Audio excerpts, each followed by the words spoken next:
My sister refused to allow my 17-year-old daughter at her wedding because she was underage. I didn't protest. I simply replied that we wouldn't be coming. But when the holiday season arrived, I made one subtle change that caused my entire family to erupt in anger. I'm Claire, the eldest of three sisters. In my childhood, that position meant I was the one everyone counted on. The assistant, the childminder, the one who managed situations when our parents were exhausted or inattentive. Initially, I didn't really object. That was simply how things were. Tessa, being the middle child, was the entertainer, the spotlight seeker. Rachel, the youngest, was the pampered one. She could do anything without consequences. I was the one tidying up after everyone. When I grew up and became a parent myself, the dynamic shifted slightly, but not significantly. I adopted my daughter Maya when she was 3.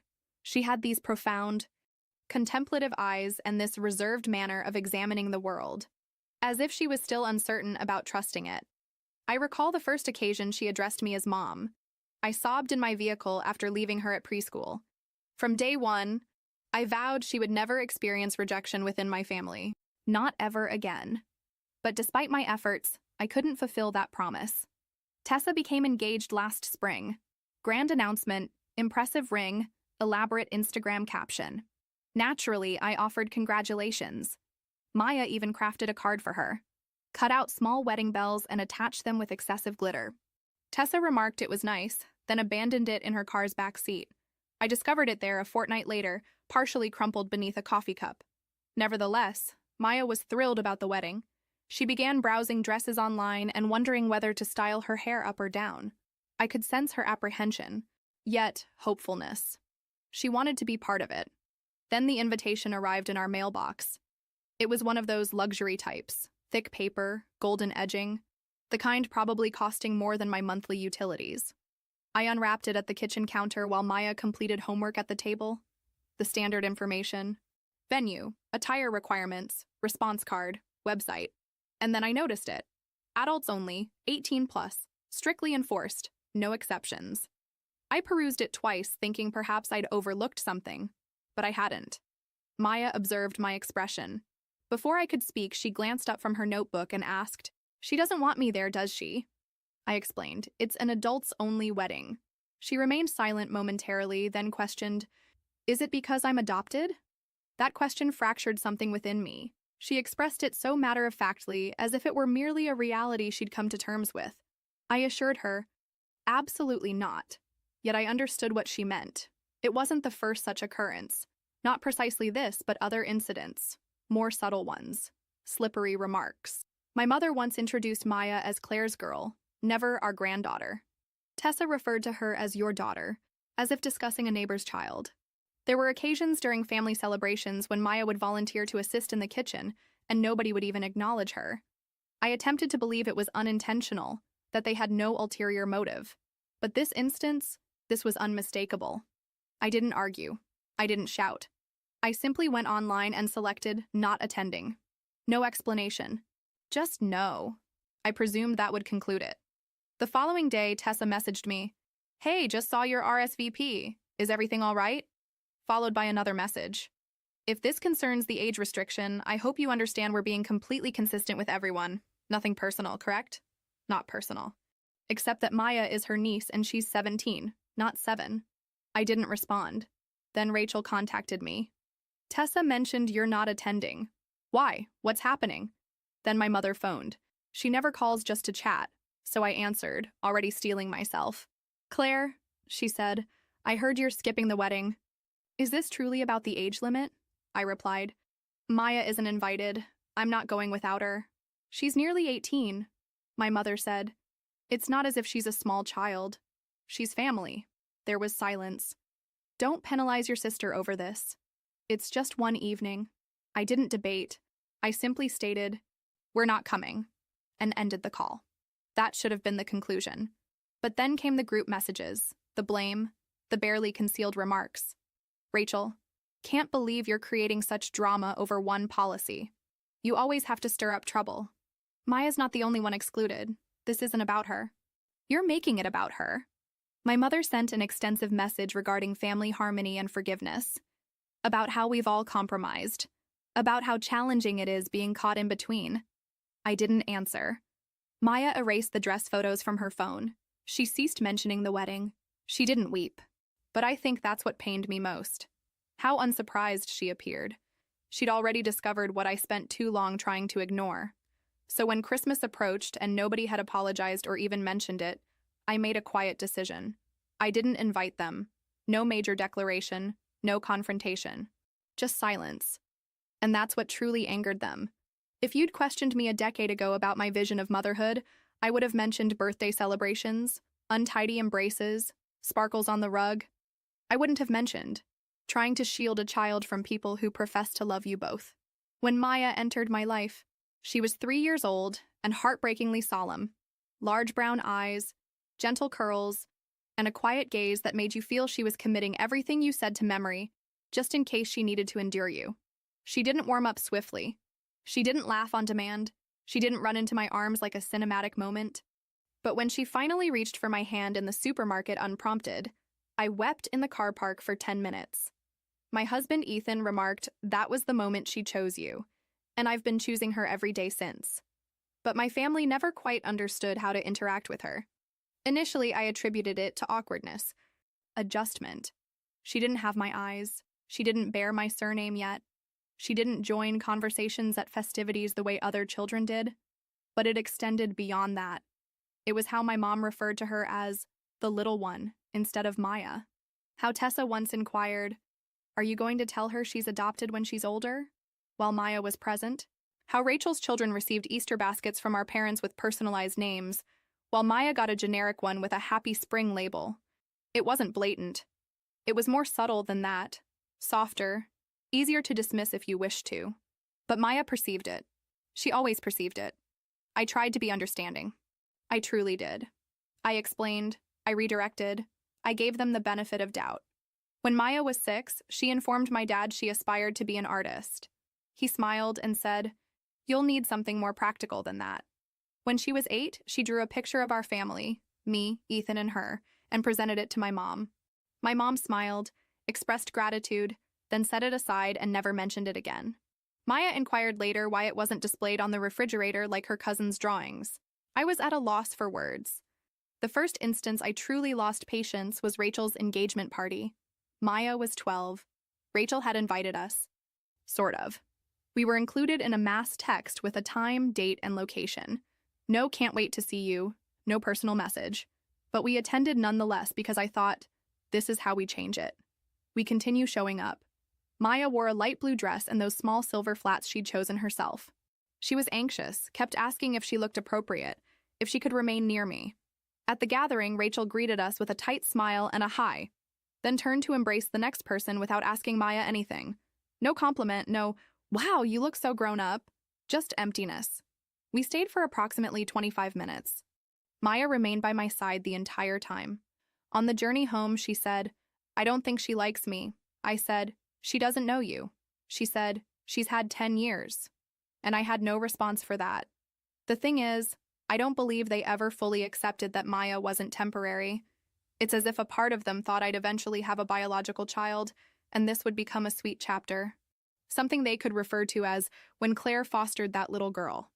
They never articulated it. They didn't need to. Last year, for Maya's 16th birthday, we rented space at the community center and decorated it with her artwork, her idea. She didn't desire some elaborate party with loud music. She wanted to exhibit her paintings, serve cupcakes, and invite those who had supported her. She created the invitations herself, mailed them to family, friends, and several teachers. Rachel didn't attend. Neither did Tessa. My parents arrived 30 minutes late and brought a card that said, "To a sweet girl," with a $20 bill inside. Maya thanked them. She's invariably polite. Afterward, she didn't comment much, just helped tidy up, returned her canvases to the car. But later that night, when we were home and the dishes were cleaned, I found one of her sketches. It depicted the 3 of us, me, Ethan, and her at the party. But our faces were blank. I believe that's when I ceased hoping they'd change. Not because of the card or the tardiness or the lack of effort, but because it no longer hurt Maya in the same way. She'd stopped being surprised. And that frightened me more than anything. So when the wedding invitation never arrived, not even a phone call or a conversation, just a silent exclusion, I knew what action to take. I didn't argue. I didn't plead or request an exception. I simply informed Maya we weren't attending. She didn't cry. She just nodded and said, "Okay." Later that evening, she asked, "Do you think they even noticed we weren't there?" I affirmed because I needed her to believe she mattered, even if they didn't. We spent the weekend of the wedding at home. Ethan prepared French toast. Maya painted in the sunroom. I read a book from cover to cover. It wasn't vengeance. It wasn't a protest. It was tranquility. And honestly, it felt strange initially, quiet in a manner that made you realize how much noise you'd been living with for years. I didn't miss the ceremony. I didn't wonder about the floral arrangements or whether the cake was delicious. I thought about Maya. I thought about how she used to seek their approval in every comment, every holiday, every family dinner, and how gradually they taught her not to expect it. And I thought about the next holiday, how for years I'd hosted Christmas out of obligation, inviting them, feeding them, pretending their half-hearted smiles were sufficient. This time I wouldn't. This time I'd do something different. Ethan asked me in early December, "Should I order the usual folding chairs?" I shook my head. No extra seats this year. He didn't press. Maya didn't inquire. And when the group chat began buzzing with, "Who's bringing dessert to Claire's this year?" and "Should we come the night before like always?" I said nothing. I just observed the messages accumulate unread. I didn't announce that I wasn't hosting Christmas. I didn't deliver a speech or post a bold status or tell everyone to go find somewhere else to eat their ham in passive aggression. I just didn't say anything. And that silence, apparently, was the loudest thing I'd ever done. The group chat started buzzing around December 15th. Rachel: "Claire, are we still doing Christmas Eve dinner at your place? Let me know what I should bring." Tessa: "Of course, I'll be late again. Let me know if Maya wants anything specific this year. If she's even going to be there this time." That one nearly provoked me. If she's even going to be there this time. As if Maya was the issue. As if her absence from their wedding was a personal failure of hers, not the result of being uninvited. I didn't reply. For the first time in years, I didn't clean the house thoroughly. I didn't pre-order a roast. I didn't extract the extra folding chairs. I didn't drag the big table extension out of the garage. And when no one received an answer, they started calling. First my mom. I ignored it. Then Rachel, then Tessa, then my dad. Left a message. "Claire, we just want to know what's happening. Your mother's upset. It's not too late to do the right thing." The right thing? As if hosting people who excluded my daughter was the right thing. As if feeding them would mend what they refused to acknowledge. We didn't host anyone that year. Instead, Ethan and I made lasagna in pajamas while Maya baked sugar cookies in shapes that barely maintained their form. We stayed home, watched films, opened our gifts early. We laughed more than we had in months, felt normal in a way our holidays never had before. No one walked carefully. No one had to interpret pointed comments. No one became silent when Maya entered the room. It was just us. And that's when the messages began to change. December 26th, Tessa in the group chat: "I just think it's sad. We've all tried to welcome Maya, but Claire has made it impossible to connect with her." Rachel: "I mean, if you sever ties with family every time there's a disagreement, you'll end up alone." Dad: "The way you're handling this is cruel." "I'm sorry, but it is." My mom sent me a photo of the Christmas tree at their house with the caption, "It wasn't the same without you. Maya would have loved her gifts." I didn't reply because they weren't gifts for Maya. They were guilt-wrapped invitations to return and pretend everything was fine. And I'd done that for too long. A few days later, we received a card in the mail. No return address, but I recognized the handwriting inside. My mother had written, "I wish you'd consider the example you're setting.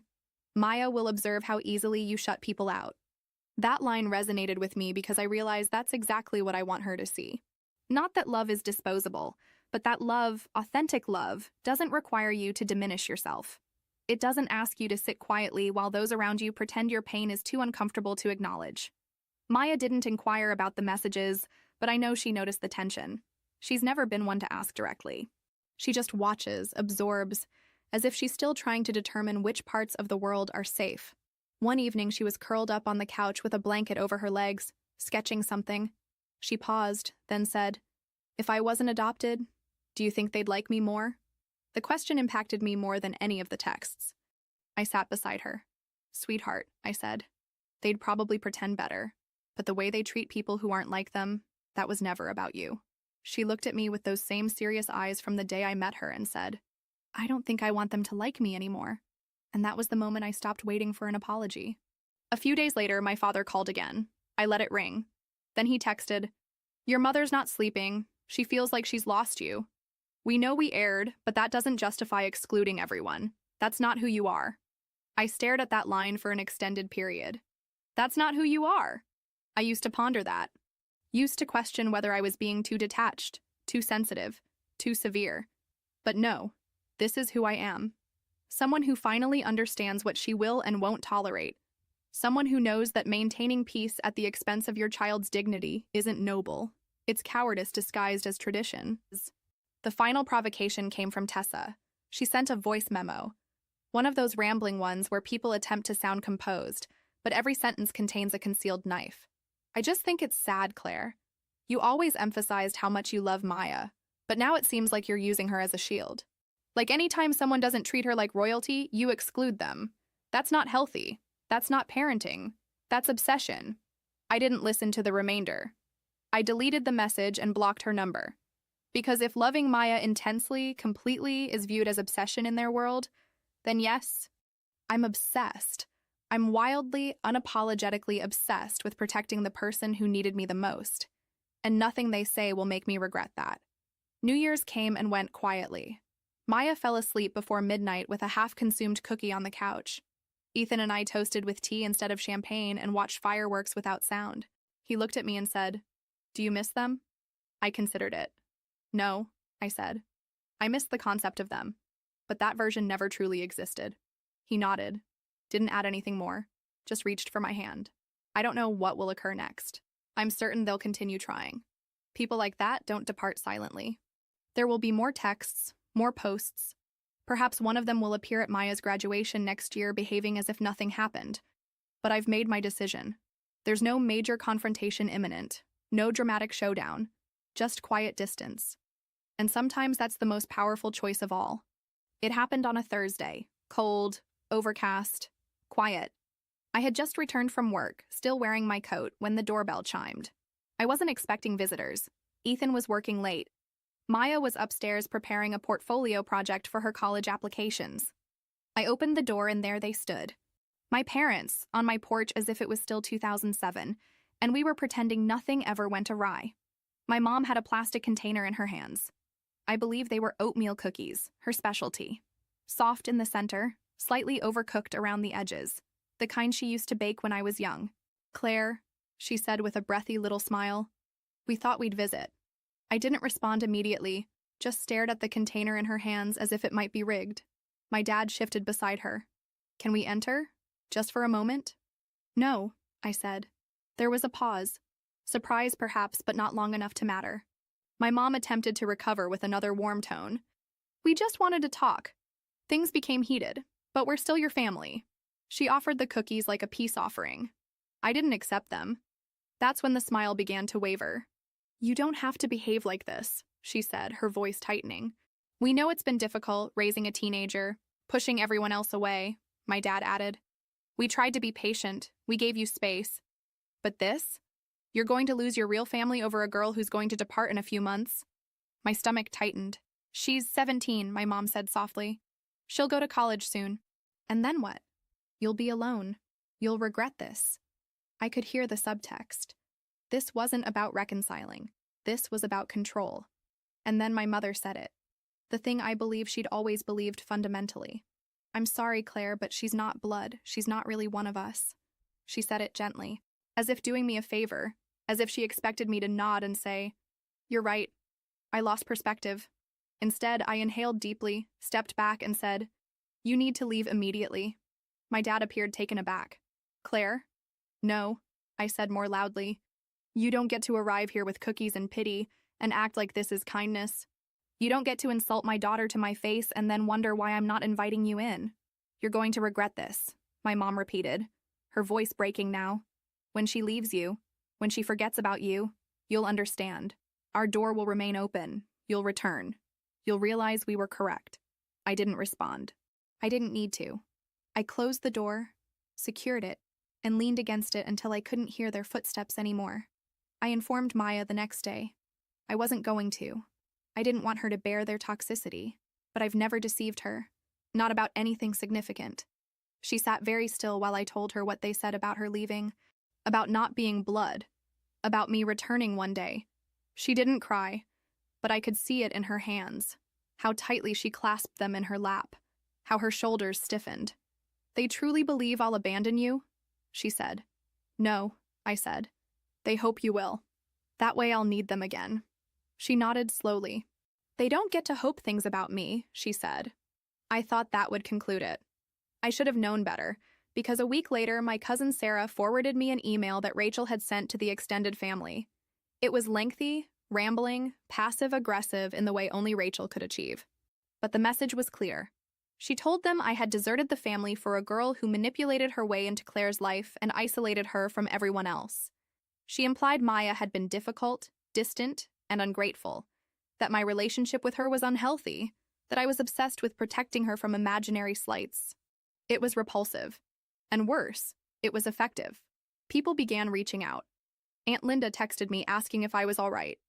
Uncle John called Ethan, asking if I was experiencing a breakdown. My second cousin Chloe left a comment on one of Maya's art posts. You're very fortunate, don't forget who provided you a home. Maya saw it. I witnessed her seeing it. And that was the final straw. I didn't compose a response. I compiled a dossier, screenshots, messages, photographs, every ignored invitation, every exclusion, every receipt. I wrote a letter. Not emotional, not angry, just facts. I sent it to the extended family only once, with the subject line, for those who wanted the complete story. I didn't request sides. I didn't demand apologies. I simply provided them with the truth. Some replied, some didn't. A few quietly unfriended Rachel. A few didn't believe a word I stated. It was inconsequential because I wasn't doing it for them. I was doing it for Maya, so she'd never question whether she imagined it, so she'd never ask again. Do you think they'd like me if I was blood? After that, I blocked everyone who attempted to argue, everyone who said, but maybe if you'd just discussed it. Everyone who thought maintaining peace was more important than protecting a child from emotional abuse disguised as family tradition. We never heard from them again, not directly. I'm certain they still discuss us. I'm certain I'm the anecdote they relate at parties when someone mentions estranged children. I'm certain Maya's name is still spoken in tight, judgmental tones. Let them talk. They forfeited their right to know her. Fast forward. Maya's in college now. Art program. Top of her class. She still calls me every night. Not out of obligation, just habit. She sends images of her sketches. Sometimes she requests my opinion. Sometimes she just wants to say goodnight. When I left her at her dormitory, she embraced me for a full minute and whispered, I'm not going anywhere. She meant physically, perhaps, but I knew what she truly meant. People say you can't choose your family. I did. I chose her. Over blood, over guilt, over years of learned silence. And if they still believe I'll return one day, let them wait. Sometimes I still reflect on that moment on the porch. My mother offering those cookies as if they could undo years of silence. As if sugar could repair what they never had the courage to express aloud. And occasionally, late at night, I wonder if I overreacted, if I should have tried harder, remained quieter, been more forgiving. But then I remember Maya's expression when I told her, they don't get to treat you like that. I remember how firmly she hugged me when she departed for college.